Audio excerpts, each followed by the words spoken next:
Hi everyone, 大家好. Welcome to the first episode of Growing Up with Chinese, 成长汉语. My name is Charlotte McInnes, and in this show, I'll be helping all of you learn some very basic and useful Chinese.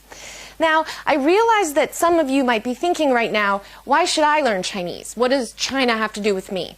Well, different people will give you different answers, and I'll give you my answers today.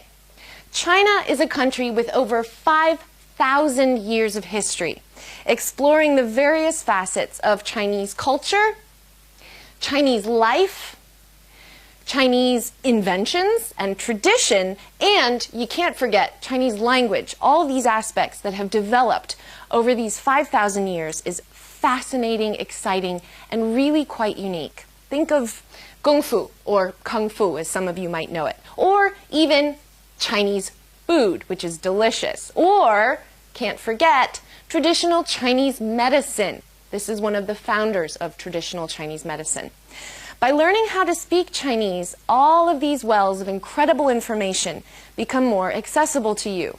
If you visit a foreign country and can speak the language of the country, you're going to have a completely different experience than if you don't speak a word.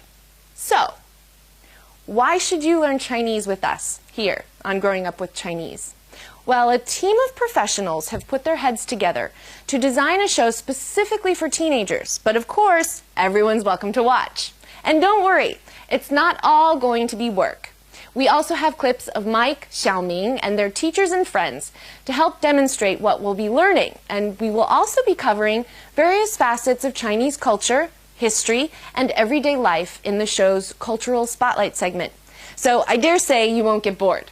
And finally, just so you all know a little bit more about me, as I will be seeing you every show, I was born in the United States and moved to China with my family in 1988. I was 7 at the time, and yes, if you do the math, you can figure out how old I am.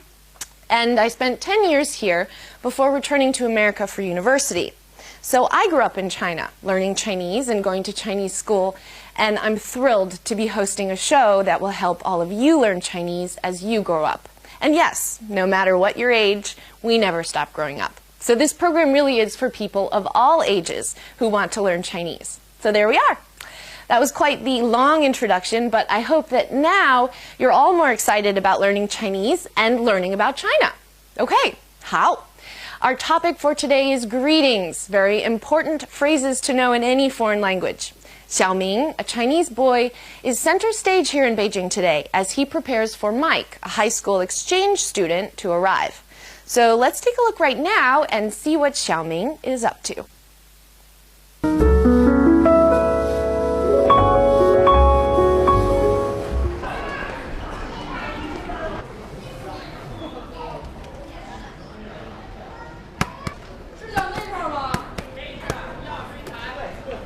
Ni hao. 你好，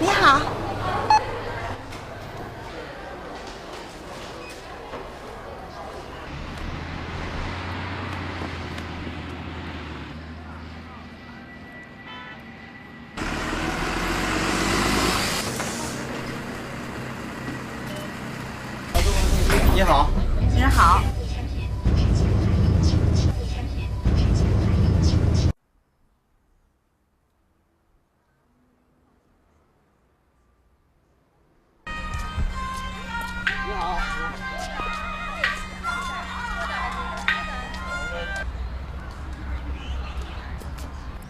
爷爷，早上好。小明，你好。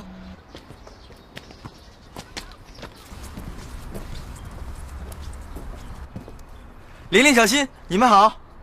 小明你好。小明你好。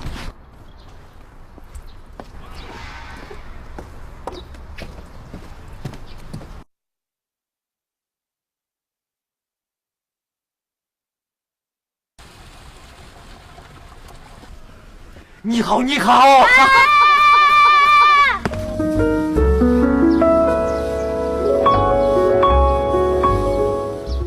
Xiaoming certainly knows a lot of people, doesn't he? My guess is all of you pretty much understood that what we just saw were the various ways Xiaoming greeted different people. Let's break them down one at a time. 你好. Separately, 你 means you, and 好 means good. When they're put together, they form the most common greeting in Chinese. Hello. 你好. Now, if you're saying hello to more than one person, a men is added after 你.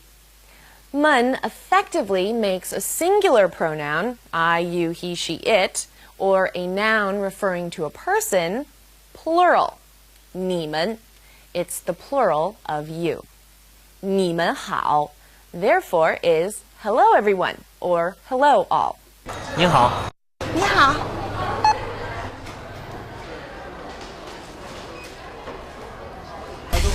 你好。您好。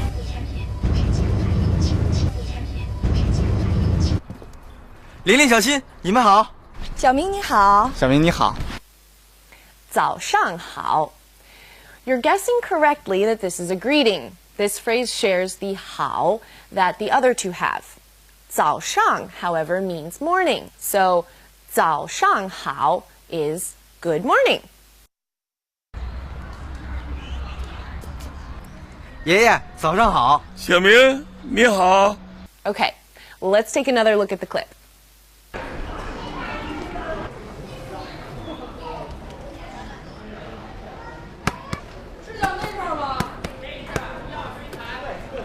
你好。你好。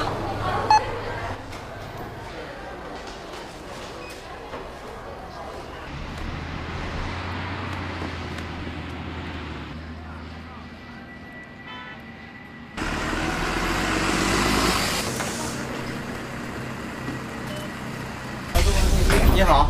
您好。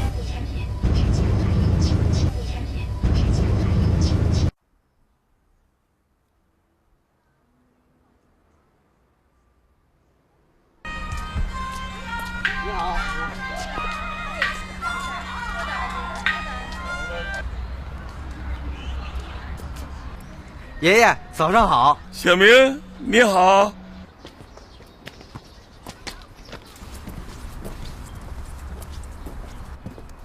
玲玲、小新，你们好。小明你好。小明你好。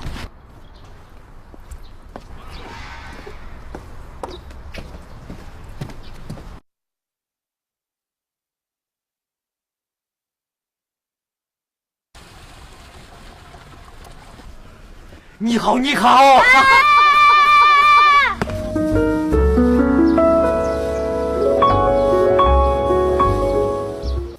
All right, that just about wraps up today's general overview of the dialogue. Now it's time to get into some specifics. Before we move into today's vocabulary, I want to ask you all a question. Did any of you notice how everything sounded almost like a song? That's because Chinese is a tonal language. Now what that means is that for almost every word in Chinese, there are 4 ways, or 4 tones, in which you can speak it. And the meaning of the word changes depending on the tone. So let's use the word ma as an example, okay? So, ma, we need it 4 times because there are 4 tones. We've got our first tone, second tone, third tone, and fourth tone. Ma, ma, ma, ma. Ma, ma, ma, ma. So, there are 4 tones, and for every tone, the word ma has a different meaning, or sometimes different meanings. Now, it might sound kind of confusing right now, but don't worry. It's not too hard to grasp, and you will all get plenty of practice with tones. So now let's take a look at today's list of vocabulary words. 你, you. 你, 您, you. It's the formal usage of the word you. 您, 们. Suffix. It's used to form a plural number when added to a personal pronoun or a noun referring to a person. 们. 好, good. 好. 早上, morning. 早上. 爷爷, grandfather. 爷爷. Okay, it's time to switch gears for a minute. Now, regardless of where you're from, I want all of you to think for just a second about how you greet someone in your culture if you don't say anything. I'm from the United States. I can think of a bunch of ways I might greet people depending on how familiar I am with them. I might hug them. I might kiss them once on the cheek. I could do a fancy handshake or just a plain handshake, or I might even hold both their hands. It's all quite physical, isn't it? Well, in general, physical greetings in China are quite reserved. In ancient times, men greeted each other like this, and women would greet people like this. People rarely made physical contact in public. Now, of course, times change. Now, you see all kinds of physical greetings taking place. But overall, especially compared to how physical American greetings can be, physical greetings in China are still relatively restrained. You see handshakes and head nods mostly. Among young people, you might see a hug exchanged, but that's probably about it. Now, growing up here, my Chinese friends always joked with me about giving me a Chinese hug. They would reach across and squeeze my arm, like this. Now, that's quite an affectionate way to acknowledge someone here.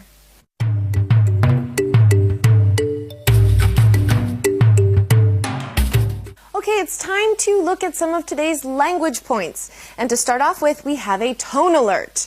Now, did all of you notice that both ni and hao are third tone characters? There's a rule for two third tones if they come next to each other. It's way too hard to make your voice do them side by side. Try it really quick. Ni, hao. Now try it quickly. It's hard, huh? Well, when two third tones are side by side, the first one becomes a second tone, like this. Ni, hao. It's easier, isn't it? So just remember, if it's a third tone and a third tone next to each other, ni, hao, it changes to a second tone and a third tone, ni, hao. Let's look at some more examples. 小明，你好。你好，兰兰。 We have another tone alert. Did you hear a tone for mun? This demonstrates what some call the fifth tone in Chinese, but it's not really a tone. In Chinese, it's called qing sheng, which literally means light sound. It's a toneless tone, or a neutral tone, mun. Now, because we have mun separating ni and hao, they both go back to being third tone. 你们好，你好，你们好. Can you hear the difference? 老师好，同学们好，爷爷好。你们好。 Now here's a test for your ears. Did any of you notice that when Xiaoming said hello to the person at the store and the person on the bus, he said 您? Sounds a lot like 你, doesn't it? Well, they both mean you. However, 您 is the formal way to say you in Chinese. Now, I know some European languages, like French, for example, have the formal and informal you. Chinese is the same. You say 您 when you want to be respectful, especially to people you don't know. 您好. Let's look at some more 您 examples. 老师，您好。你好，兰兰。 All right, that just about wraps everything up for today. Now, don't worry if your head is swimming in the vast ocean of the Chinese language. We'll go over as much as we can what has been talked about in later episodes of 成长汉语. And you can always visit our website to review. Now, please feel free to also send us letters about the show or anything you might have questions about or any comments you might like to make. We'd love to hear from you. And whenever there is time at the end of a show, some of those letters will be read out loud, and I'll do my best to answer any questions you might have. Good luck with your Chinese studies, everybody. 加油! See you all next time. 再见.